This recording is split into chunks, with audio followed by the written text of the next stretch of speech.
everyone, welcome to my reading wrap up for February, and I actually read 7 books in February, which kind of surprised me because I don't know, my mind just seemed really scattered in February, just a lot going on. But yeah, I managed to get through 7. So I'll start with the first book, and that is by Richard Osman, and that is The Man Who Died Twice, and this is the second book in the Thursday Murder Club mystery series. And I think I gave the first book 4 or 4.5 stars. Can't quite remember offhand, but I think I enjoyed this even more, this particular one. I give this one a 5-star, and this follows 4 people in a retirement village in England, and each week they get together to try to solve an unsolved murder from the past. And in this particular novel, one of the people in this retirement village, someone from her past comes back into her life quite unexpectedly and kind of unwelcome, and he sort of wants her help because he's been accused of stealing millions of dollars worth of diamonds from this very shady character, criminal, and she has to sort of help him out, which she's very reluctant to do. And along the way, there is a murder or two, and her and her friends get together and try to solve it. So yeah, there's such fun books. I love all the characters. The author has a wonderful sense of humor. I just love the way he writes. Very good mysteries. There is also very serious parts also. Something happens to a particular character in this book that's very upsetting for the rest of the characters, and there's some serious issues with growing older and health issues, etc., etc. So it covers a lot of different things, but I really do like this particular series. And the next book is by C.J. Tudor, and this is The Chalkman, and this is the 3rd book that I've read of C.J. Tudor's. I believe this is her debut. I also read The Drift. I think I read that a month or 2 ago, and I really enjoyed that one. I think I gave that 4.5 stars. And the other C.J. Tudor was The Burning Girls, which followed this female pastor in the small village, and some really creepy things going on. And this has a dual timeline, this particular story. And the first timeline is in 1986 and then present day. And back in 1986 is this group of 5 friends. There's 4 boys and a girl. And they're all about 11, 12 years old. And they're spending the summer together, just having fun in this small village. And they write messages to each other on their driveways with chalk. And certain symbols mean, oh, meet us here, meet us there, you know, that sort of thing. And then one day, one of them sees this chalk drawing, and it's pointing into the woods. So he follows all these different chalk paintings into the woods and finds this dead girl. And so in present day, there's 3 of the characters are still living in town, and all of a sudden these chalk characters pop up again, and it's like, what's going on? So yeah, there's a lot of secrets. Each character has a lot of secrets, and these sort of come out during the book, and the one character, the last page, is just wild, just like, whoa. So yeah, in every family, there's a very dysfunctional families and the secrets that they're keeping and what actually happened to this girl. And yeah, for a debut novel, it was pretty good. I would give this a 4-star. I really did enjoy it. And yeah, I think she has a new one coming out in a month or 2 also.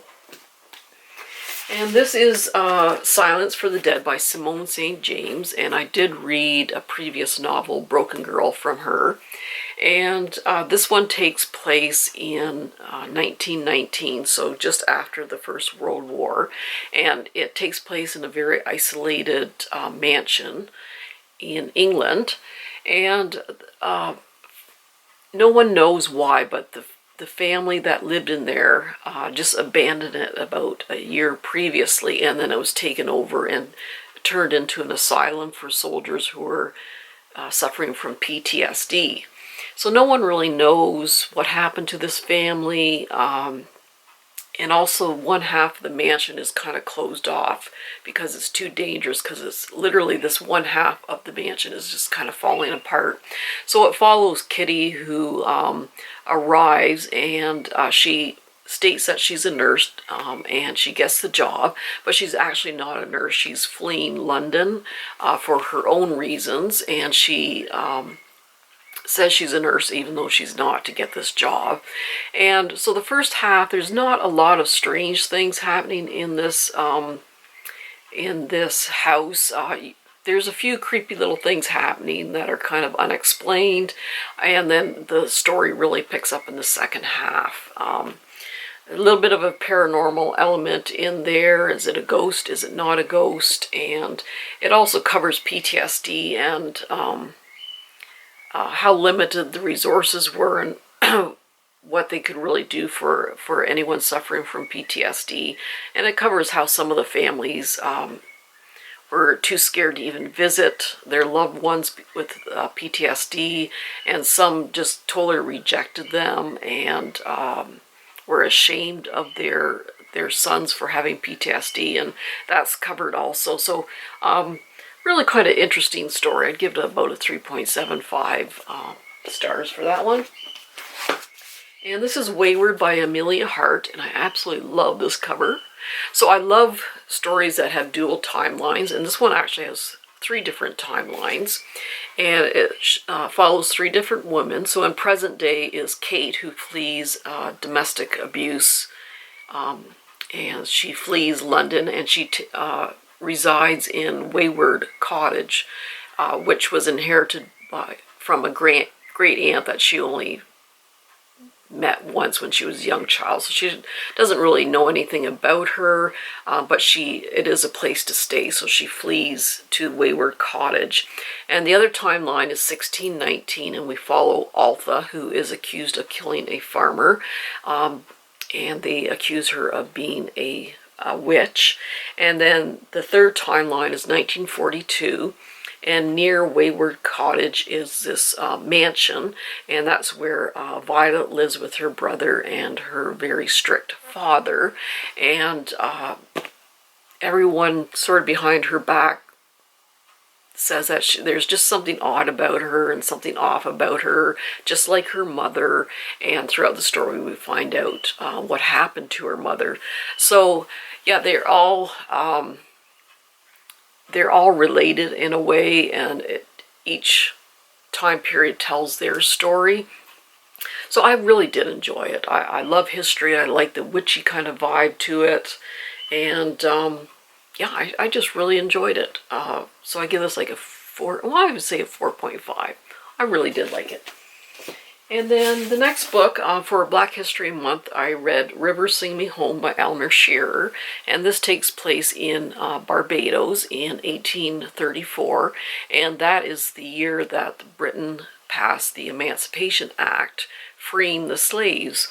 So in Barbados, this plantation owner gets his slaves together and says, well, slavery is over, but, and it's a big but, you still have to be apprentices for the next 6 years. And I guess Britain accepted that because they knew it was going to be quite a change for the plantation owners, and they knew it would be a financial burden, so they wanted to kind of ease out of slavery, which is so idiotic. But anyway, so one of the slaves, called Rachel, decides to run away and try to find her children that were sold off.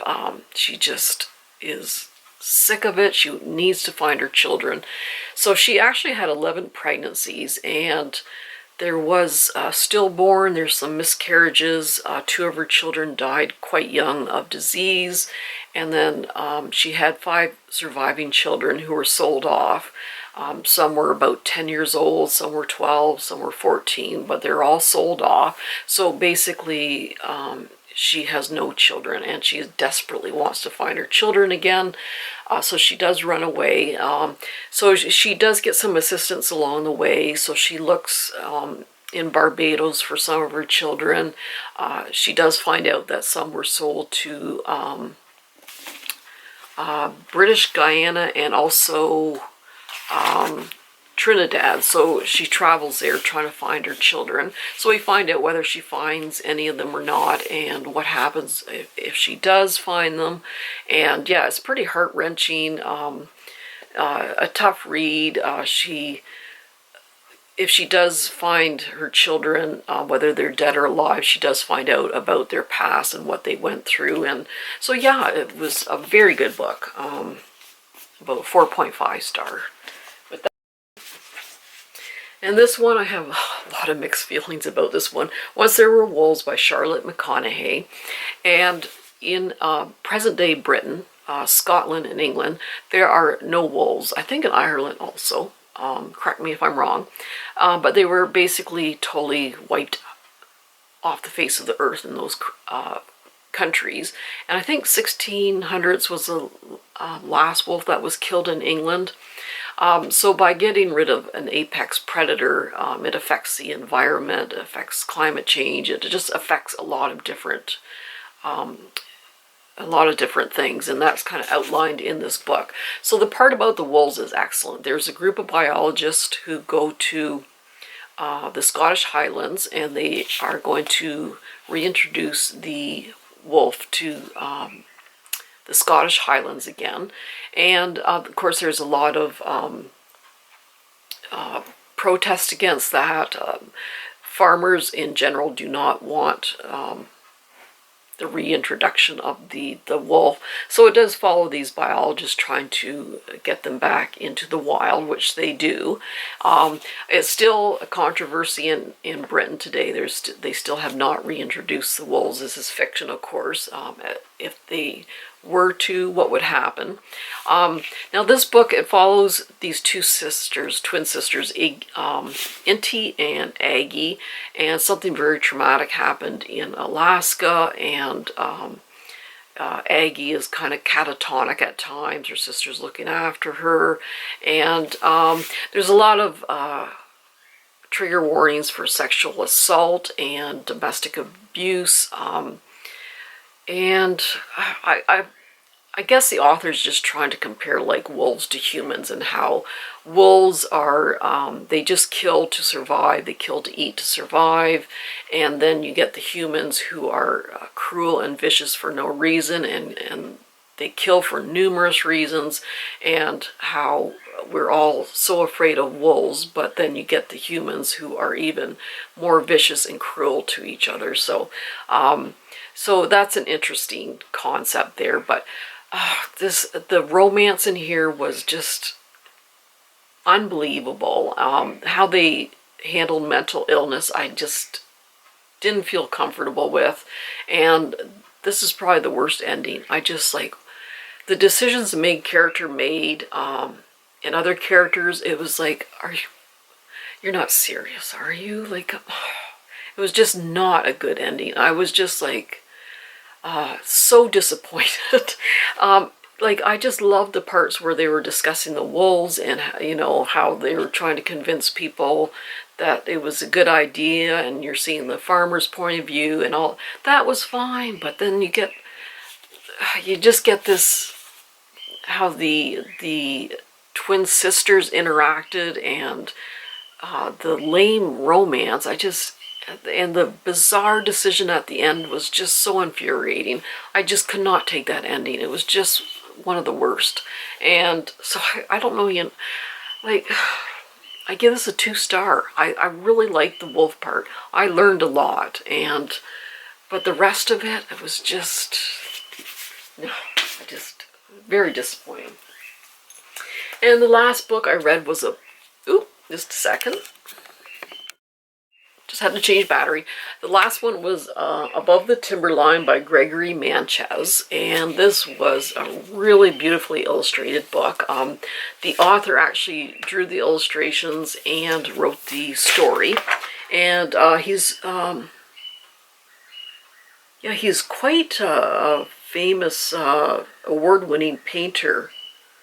Advertising campaigns, magazines, book jackets, etc., etc. So this story actually takes place 1,500 years in the future, and it's basically been snowing for 1,500 years. So all the cities are buried, and there are archaeologists and explorers trying to find these old cities because they knew that, I guess their technology is not as good now, and they're trying to find these cities to kind of regain some knowledge and that sort of thing. And one day, an explorer goes missing, and his son goes out into this snowy wilderness to try to find him again. And yeah, the illustrations are really made the story. It made it a very fun reading experience. The story itself, I'd give it like a 3-star. It was it's sort of like a late middle grade young YA kind of story. It was very simple. It wasn't complex. It was kind of predictable. Yeah, you didn't have to think too much. So yeah, it was an okay story. But yeah, just following it along with the illustrations was a lot of fun. It was a fun reading experience that way. Those illustrations really made it a great book. So yeah, the storyline was a little slim there. But anyway, oh, what am I reading right now? Where did I put it? Just a second. I can't find my book. Okay, I found it. All right, so this is the book I'm reading right now, Ambrose by Ambrose Perry, The Way of All Flesh. And Ambrose Perry is actually a pseudonym for a husband and wife team. So the gentleman is called Chris Brookmeyer. So I would like to check out his other books because I'm 100 pages into this so far and I love the writing. And then his wife is actually an anesthetist, so she probably helps with the medical part of this, because this takes place in Edinburgh, Scotland in 1847. Oh, I mean, those elements, Scotland, Edinburgh, the 1800s, it's a medical history kind of book to it. All the elements I just absolutely love. So this follows a character, Will Trent. believe he's 19, and he is an apprentice to Dr. James Simpson, and he wants to become a doctor. So James Simpson, actually, I went to the medical museum in Edinburgh when I went to Scotland in September, and Dr. James Simpson was mentioned quite a bit. He was very innovative. He sort of introduced ether during operations and childbirth, etc., and he did quite a bit for the medical community.